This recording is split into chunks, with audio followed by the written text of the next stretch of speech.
está em português. Então, o ato mais nobre que jamais se realizou foi o ato mental de compreender que 2 mais 2 são 4. Isso é de Atlas Shrugged, a Revolta de Atlas. E ela realmente quer dizer isso, que o ato mais nobre que você já realizou é um ato de compreender a verdade. E essa é uma visão radicalmente diferente sobre a moral. Então,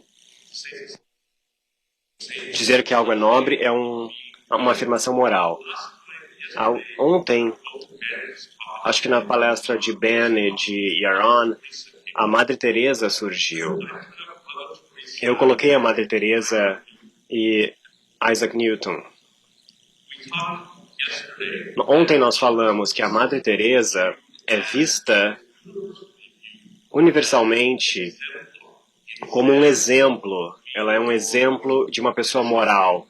E ela é vista dessa forma porque ela praticou o sacrifício. Ela viveu uma vida em que ela abriu mão de valores como a felicidade e se devotou a sua vida aos outros.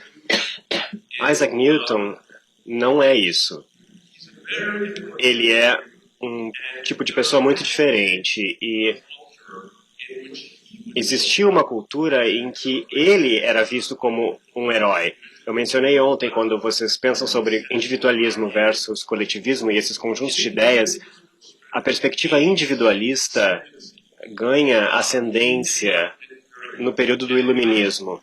E Isaac Newton era visto como um herói.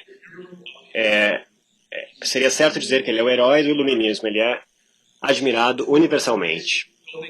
E eles não conseguem expressar isso, mas é uma admiração moral, de que existe algo muito, muito bom sobre o Isaac Newton.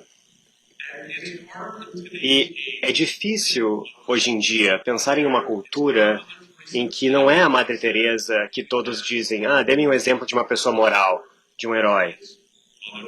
Madre Teresa, Schweitzer, Bill Gates, quando ele doa todo o dinheiro dele, nós falamos isso ontem, sempre tem a ver com sacrifício.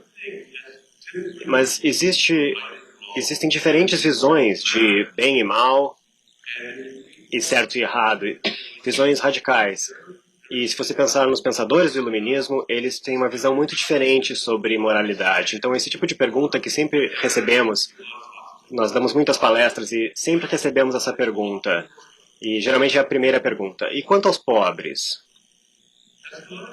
Essa não é uma pergunta que seria feita no iluminismo. A primeira pergunta seria... isso é por causa da questão do sacrifício que foi inculcado na mente de todos. Então a primeira pergunta é sempre, mas e quantas essas outras pessoas que nós deveríamos estar servindo? Você não receberia essa pergunta na Grécia Antiga.